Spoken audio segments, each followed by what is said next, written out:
جلال الدین اکبر کا نام سنا ہوگا آپ نے. آج سے تقریباً 500 سال پہلے ہم چلے جاتے ہیں. نام سنا ہے جلال الدین اکبر؟ اکبر بادشاہ کے نام سے ہندوستان، جس میں بنگلہ دیش بھی تھا، جس میں پاکستان بھی تھا، برما بھی تھا، اس پورے ایریے پر حکومت کس کی تھی؟ شہنشاہ جلال الدین اکبر کی. تقریباً 48 یا 50 سال حکومت کی ہے. اتنا طاقتور ترین بادشاہ. آپ اندازہ لگاؤ اتنے بڑے خطے پر، جس خطے کو انگریز سونے کی چڑیا کہتا تھا، بر صغیر، ہر موسم ہے یہاں پہ، ہر قسم کی پیداوار ہے، ہر قسم کے معدنی ذخائر. اتنی دولت تھی بر صغیر میں کہ عالمگیر بادشاہ رحمت اللہ علیہ نے ایک دفعہ ارادہ کیا کہ میں ہندوستان کی دولت کو سرکاری سطح پہ گننا شروع کرتا ہوں. عاجز آ گئے. یہ تاریخی کتابوں میں لکھا ہوا ہے. اتنا سونا کہ سرکاری سطح پہ ملازمین لگا دیے گئے کہ ان سونے کو گننا شروع کرو، صرف جو سونے کی اشرفیاں تھیں. حکومت اس کام سے، بولو بھائی، ایسا دولت مند تھا بر صغیر. یہ ساری دولت کہاں ہے پتہ ہے آپ کو؟ گورے لے گئے. جو گوروں نے ترقی کی، آج مسلمانوں کو تانا دیا جاتا ہے کہ تم ترقی میں پیچھے، تو وسائل تو جب سارے وہ لے گئے ہیں تو ہم تو چپڑاسی کا کام کر سکتے ہیں. بھائی جس کے پاس پیسہ ہو ترقی تو وہ کرے گا نا. پیسہ نہیں ہے تو آپ اس کی فیکٹری میں ملازم لگ سکتے ہو میرے بھائی، وہ فیکٹری تو وہ لگائے گا. تو یہ اسلام یا مسلمانوں کی وجہ سے نہیں ہے، ہمارے سارے وسائل. تو تنزل کیوں ہوا؟ ہمارے حکمرانوں نے ایسے کام کرنا شروع کر دیے تھے جن کی کوئی لاجک. جلال الدین اکبر بہت طاقتور بادشاہ تھا. اب بادشاہ کے دربار میں ہر قسم کے مولانا لوگ ہوتے ہیں. جو اہل حق علماء تھے وہ بادشاہ سے دور ہو گئے. یہ بہت اہم بات ہے، اللہ کرے کسی طرح دماغ میں اتر جائے. جو اہل حق لوگ تھے نا، وہ یہ کہتے تھے کہ بادشاہ سے قرب حاصل کرنا یہ دنیا پرستی ہے، یہ حکومت کا پٹھو بننا ہے. ہم بادشاہ کا قرب حاصل نہیں کریں گے، کیونکہ بادشاہ لوگ اکثر عیاش ہوتے ہیں. دولت آتی ہے تو عیاشی بھی ساتھ میں آتی ہے. اب اس بارے میں جو نبی کی تعلیمات ہیں وہ کیا ہیں کہ وہ فاسق ہو فاجر ہو، آپ محبت کے ساتھ اس کو نصیحت تو کر سکتے ہیں، لیکن اس کا معاملہ کس پہ چھوڑیں گے آپ؟ اللہ پہ. ڈنڈے کے زور سے اس کو درست کرنے کی کوشش نہ کریں. اس کی عزت احترام اور اس کی اطاعت سے ہاتھ نہ کھینچیں، کیونکہ مسلمانوں کی جو یونٹی ہے، اتحاد ہے، وہ پارا پارا ہو جائے گا. تو اہل حق علماء جلال الدین اکبر سے پیچھے ہٹنا شروع. نتیجہ کیا نکلا کہ درباری مولویوں نے جگہ بنانا شروع کر دی. سمجھ میں آ رہی ہے بات؟ تو درباری مولویوں میں رافضی بھی تھے، شیعہ بھی تھے، سنی بھی تھے. ان کے آپس کے جھگڑے دربار میں. ایک جلال الدین کو بتاتا کہ حضرت ابو بکر معاذ اللہ نقل کفر فاسق تھے، معاذ اللہ حضرت عائشہ معاذ اللہ ایسی تھی. دوسرا بتاتا کہ نہیں یہ غلط ہے. پھر جو سنی تھے ان میں وہی مقلد اور غیر مقلد کا فرق بھی تھا. جو غیر مقلد تھے وہ اپنا مسلک اس کے سامنے بتاتے، جو مقلد تھے وہ اپنے آپ کو درست ثابت کرتے. اور پھر اس کے علاوہ ہندو بھی تھے، کیونکہ ہندوستان میں سکھوں اور ہندوؤں کی کثرت تھی. مسلمان تو 20% تھے بمشکل.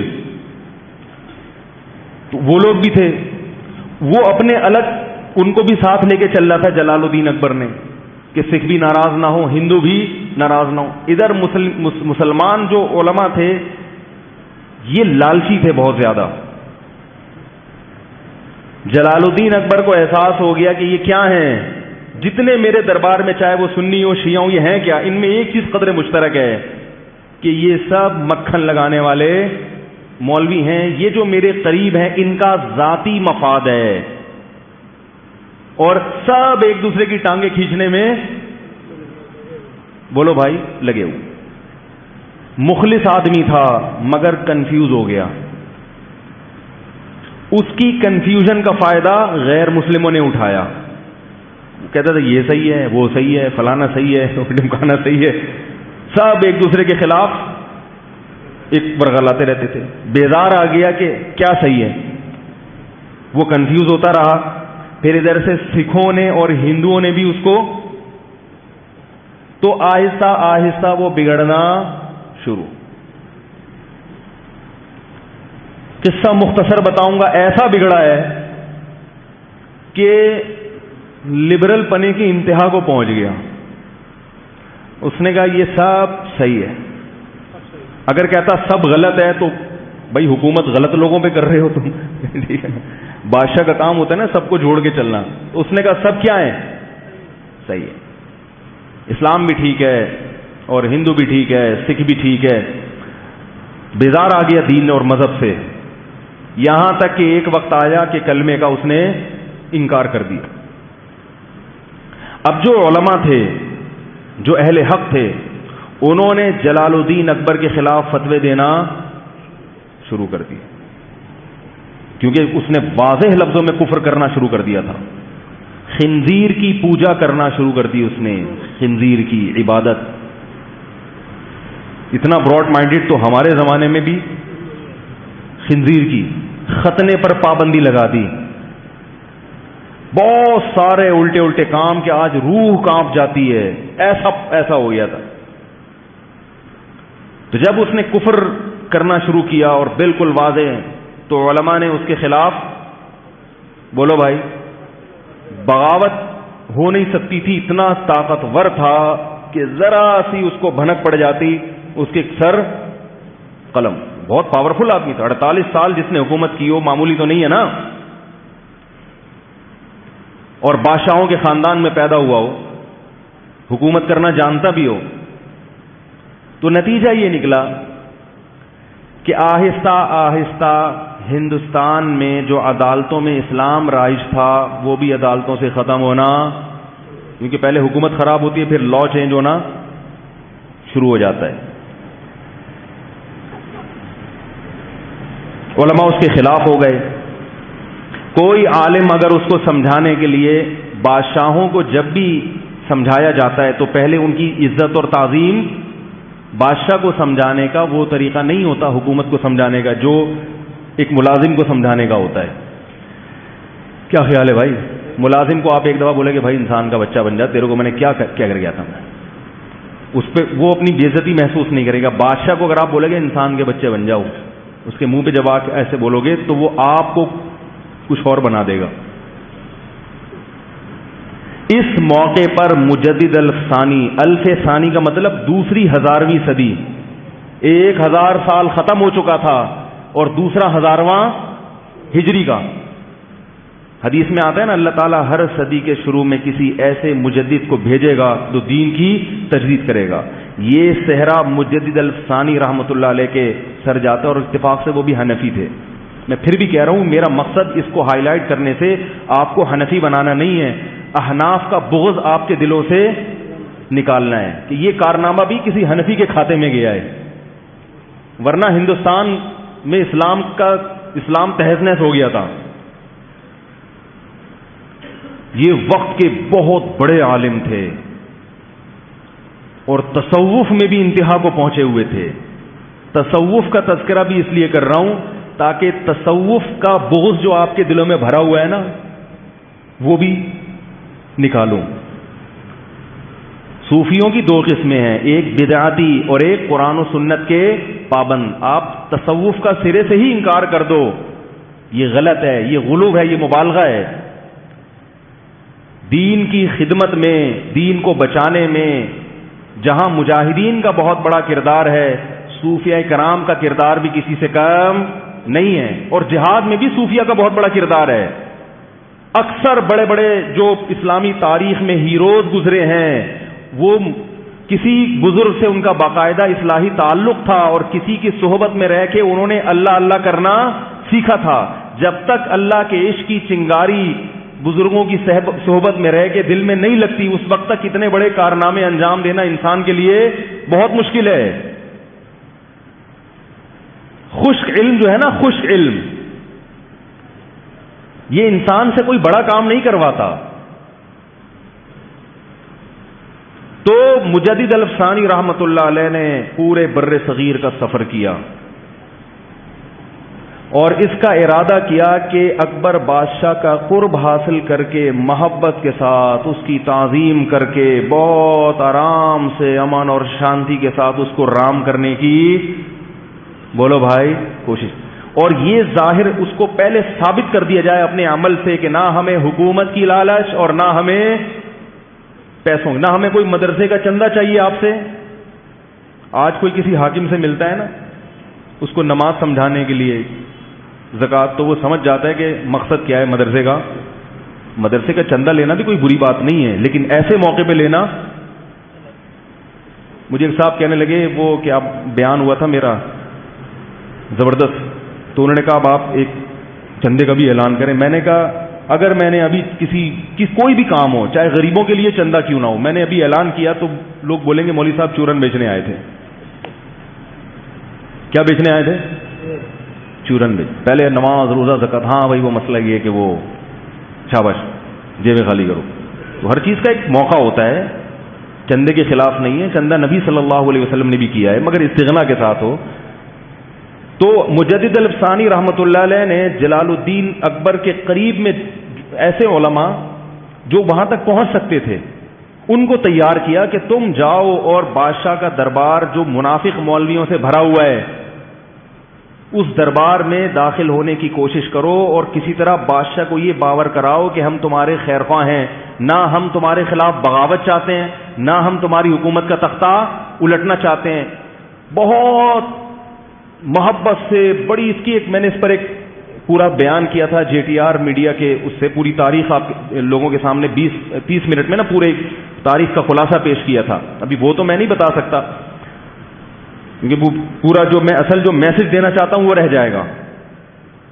تو جا کر بہت محبت کے ساتھ بہت، اور پھر آہستہ آہستہ بادشاہ کے جو شہزادے تھے جن کو حکومت ملنے والی تھی بادشاہ کے مرنے کے بعد، ان کو بھی تیار کرنا شروع کیا. محبت سے دین پر لا کے محبت کے ساتھ یہاں تک ملتا ہے کہ مجدد الافسانی نے اکبر بادشاہ کے بیٹے سے یہ کہا کہ جب تک تو جنت میں نہیں جائے گا میں اللہ سے وعدہ کرتا ہوں کہ میں بھی جنت میں نہیں جاؤں گا.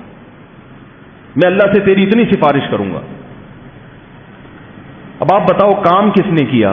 وہ علماء جو فتویٰ دے رہے تھے کہ یہ ناجائز، یہ فلانا، یہ یہودی ہے، یہ انڈیا کا ایجنٹ ہے، یہ را کا ایجنٹ ہے، یہ فلانا ہے، ان لوگوں نے تو بیچاروں میں اخلاص ہوگا مگر کام انہوں نے کیا کر دیا؟ بگاڑ دیا. کیونکہ پاور تو اسی کے پاس ہے نا. آپ کے اس کے فتویٰ دینے سے اگر اس کا تختہ الٹ رہا ہوتا، کوئی دوسری حکومت آ رہی ہوتی، پھر تو فتووں کا فائدہ تھا. طاقت اس کے پاس ہے، قوت اس کے پاس ہے. اس قسم کے فتوے صحیح ہونے کے باوجود حکمت اور مصلحت کے ہر صحیح بات ہر ایک کے سامنے کرنے کی نہیں ہوتی. تو مجدد الافسانی رحمت اللہ علیہ نے ایسی پوری ٹیم تیار کر لی علماء کی جو حکومت کے دربار میں داخل ہونے میں کامیاب اور بادشاہ کی نظروں میں قرب حاصل کرنے میں کامیاب. بادشاہ کو یہ احساس ہو گیا کہ یہ لالچی لوگ نہیں ہیں. کہا جاتا ہے کہ اکبر جو